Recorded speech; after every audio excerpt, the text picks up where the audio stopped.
चलो, कैसे सभी लोग। तो आज हम देखने वाले chapter number 6 NCERT class 8 CBSE civilising the native educating the nation. इस चैप्टर के हम क्वेश्चन आंसर्स देखने वाले हैं।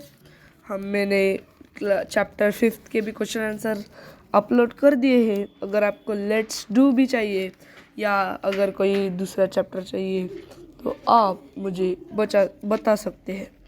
तो पहले हम लेते हैं मैच द फॉलोइंग। तो मैच द फॉलोइंग का पहला है विलियम जोन्स, जिसका आंसर है respect for ancient cultures. Second है रविंद्रनाथ टैगोर, जो learning in a natural environment को प्रमोट करते थे। थर्ड है थॉमस मैकॉली, जो एक इंग्लिश वाइसरॉय जनरल थे, जो इंग्लिश एजुकेशन का प्रमोशन करते थे। उसके बाद महात्मा गांधी, जो क्रिटिकल ऑफ इंग्लिश एजुकेशन थे, वो इंग्लिश एजुकेशन को मना करते थे। और पाठशाला जिसमें गुरुज होते थे। तो अब हम देखने वाले स्टेट वेदर ट्रू और फॉल्स। ये मैंने इसका अपलोड नहीं किया, आप सुन के लिख सकते हो। First, James mill was a severe critic of the orientalist. यह सही है।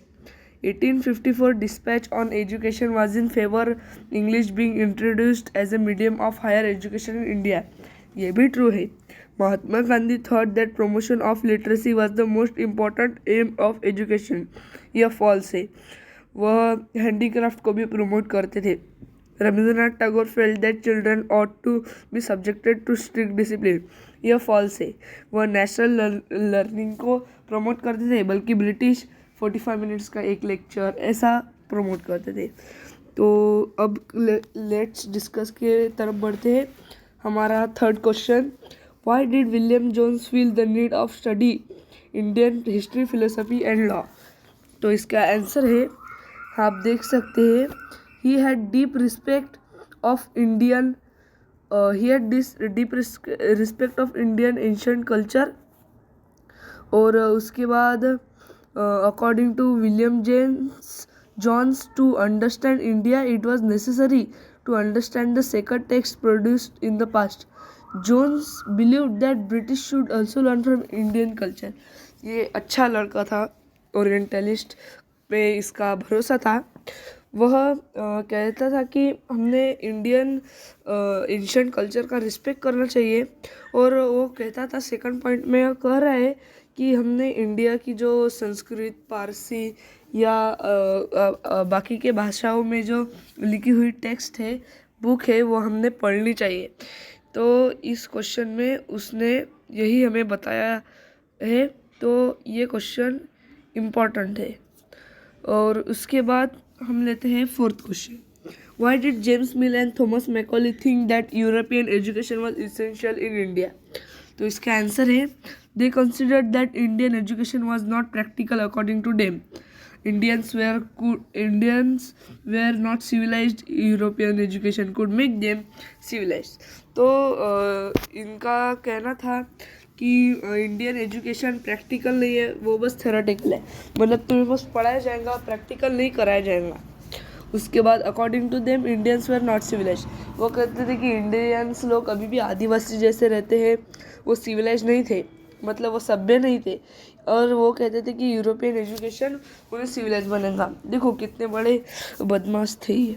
उसके बाद थर्ड में पॉइंट में कह रहे हैं कि they said the knowledge of east was full of errors. वो कहते थे जो भारत, जापान, चाइना और आजू बाजू के ईस्ट के कंट्रीज़ का जो नॉलेज है, उसमें काफ़ी एरर है। तो अब इन्हें कौन बताए कि कौन सही है। तो उसके बाद हम देखेंगे fifth question, Why did Mahatma Gandhi want to teach children handicrafts? तो according to him, education is not just read or write. Mind and soul must be developed. ये महात्मा गांधी का कहना था। उसके बाद he believed that if children are allowed to work with their hand, their mind will grow. उनका दिमाग की शक्ति बढ़ेंगी। और फर्स्ट पॉइंट में वो करना चाहते थे कि अगर वो एजुकेशन को रीड एंड राइट ही नहीं है, बस उन्हें कुछ स्किल्स भी आनी चाहिए। Second, they will become economically independent. मतलब अगर कोई स्किल आपको आती हो तो आपको पढ़ाई पे अवलंबन रहना नहीं लगेगा। आप कौन सा भी काम आपके स्किल के अनुसार कर सकते हो। यह है हमारा आंसर। तो इसके बाद हम देखने वाले हैं question number 6। Why did Mahatma Gandhi think that English education had enslaved Indians. तो गांधी जी का कहना था कि जो वेस्टर्न का एजुकेशन है, ब्रिटिश एजुकेशन, उसने हमें भारतीयों को अपना गुलाम बना के रखा है। पर कैसा? फर्स्ट, महात्मा गांधी आंसर बताते।